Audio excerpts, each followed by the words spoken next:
শফিক কিন্তু আগুন লাগাইছে। ডাক্তার শফিক একটা আগুন লাগাইয়া দিছে। আগুনে আগুনে খেলা হবে এবার। গত 2 দিন যাবৎ সমগ্র ফেসবুক এত গরম হয়েছে ডাক্তার শফিকের এক্স হ্যান্ডেল হ্যাক হওয়ার ঘটনা নিয়ে। পুরা ছাত্রী দল, মহিলা দল এবং সমগ্র বিএনপির হাতে ঝাড়ু তুলে দিয়েছে ডাক্তার শফিক।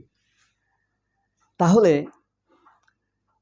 ডাক্তার শফিকের একটি আপনার মিথ্যা বক্তব্যকে কেন্দ্র করে দেখা গেল যে উপকারী হলো। ছাত্রী দল, মহিলা দল সবাইকে ঝাড়ুর কাছে পৌঁছায় দিয়েছে ডাক্তার শফিক। সবাই ঝাড়ুর কাছে চলে গেছে। অথচ ব্যাপারটা পুঙ্খানুপুঙ্খানু সূক্ষ্মভাবে প্রমাণ দেয়া হয়েছে। ইভেন কি কে হ্যাক করেছে তার নাম এবং ছবিও প্রকাশ করেছে গতকাল রাত 12টার দিকে সম্ভবত। এখন এটা তো গেল আলোচনা। এই আলোচনাকে পুরো ফ্ল্যাট করে রাস্তার সাথে মিশাই দিয়েছে আরেকটি আলোচনা। গতকাল চট্টগ্রামে ডাক্তার শফিক নাকি বলছে এই চট্টগ্রাম থেকে স্বাধীনতার ঘোষণা হয়েছিল, সেই ঘোষণা দিয়েছিল কর্নেল অলি আহমেদ। এখন বিএনপির ডাইনে বামে আগুন। এমনিতেই তারেক রহমানকে গত 2 দিন যাবৎ ভয়ঙ্কর রকম অস্থির দেখা যাইতেছে। আমি একটু আতঙ্কিত হয়েছিলাম তারেক রহমানকে অস্থির দেখে, কারণ অস্থির হইলে মানুষ কিন্তু যে কোনো ধরনের ভুল করতে পারে। হত্যা, নিষ্পেষণ, অত্যাচার, নির্যাতনের পথে পা বাড়ায় অস্থির হয়ে। কারণ শয়তানের অসওয়াসায় মিনাল জিন্নাতে ওয়ান্নাস একটা আয়াত আছে না সূরা নাসের। শয়তানের প্ররোচনায়, জিন শয়তান এবং মানুষ শয়তানের প্ররোচনায় কিন্তু মানুষ ভুল করে। তো শয়তানের কিছু অস্ত্র থাকে, নারী, লোভ, এইসব। যখন সে সর্বশেষ অস্ত্র ব্যবহার করে তার আগে মানুষকে অস্থির করে দেয়। তো তারেক রহমান তো ভদ্রলোক, কিন্তু শয়তান তাকে আসর করে ফেলছে, তাকে অস্থির করে দিছে পুরো। মানে যা মনে চায় তাই বলে। তারেক রহমান আমরা কখনোই এমন ভাবতাম না। আমরা তারেক রহমানের পক্ষে কত অ্যাক্টিভিজম করেছি, তার বলার কোনো শেষ নেই। আমি কখনোই ভাবি নাই তারেক রহমান এই লাইনে যাবে। এই আজকে এবং আগামীকাল, আজ কত তারিখ?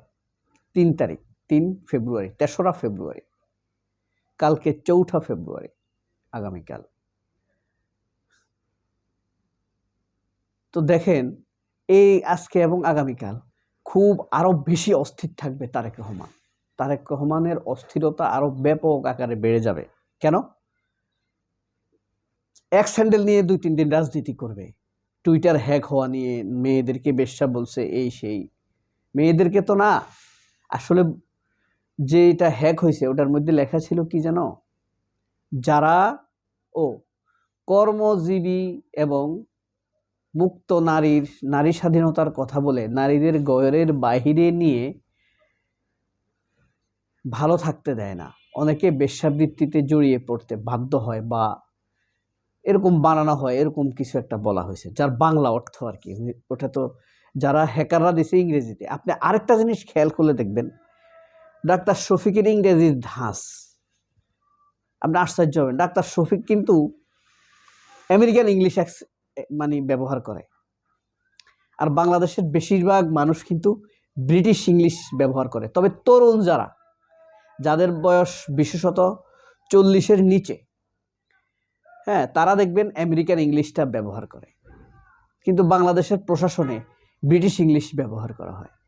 ওই হ্যাক হওয়া যে এক্স হ্যান্ডেলের স্ট্যাটাস, সেখানে দেখবেন ইংরেজিটা ব্রিটিশ স্টাইলের, কিন্তু শফিকের ইংলিশ হইল আমেরিকান অ্যাকসেন্টেড স্টাইল।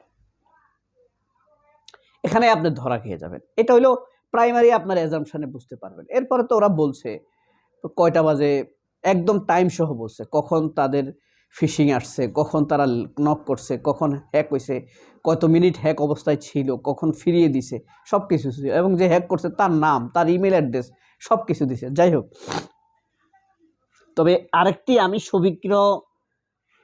শফিকের উপরও আমার ডাক্তার শফিকুর রহমানের উপর আমার রাগ আছে, এবং সেই রাগটা আজকে আমার দেশ প্রকাশ করছে আমার হয়ে, আমাদের সবার হয়ে, যারা আমার মতো।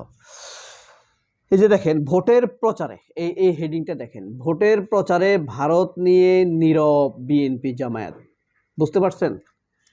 ভারতের বিরুদ্ধে বিএনপিও কিছু বলতেছে না, জামায়াতও কিছু বলতেছে না। বশির আহমেদ লিখছে, আমার একজন প্রিয় রিপোর্টার।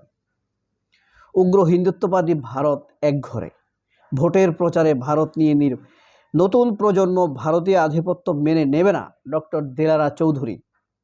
দিল্লিকে ডিল করতে রাজনৈতিক ঐক্যের বিকল্প নেই, অধ্যাপক সাহাব Enam.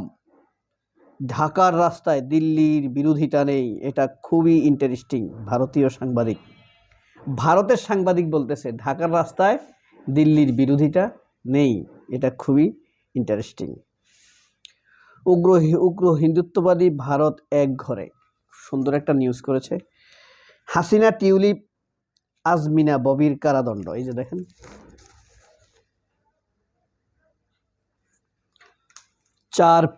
The four prince and princess.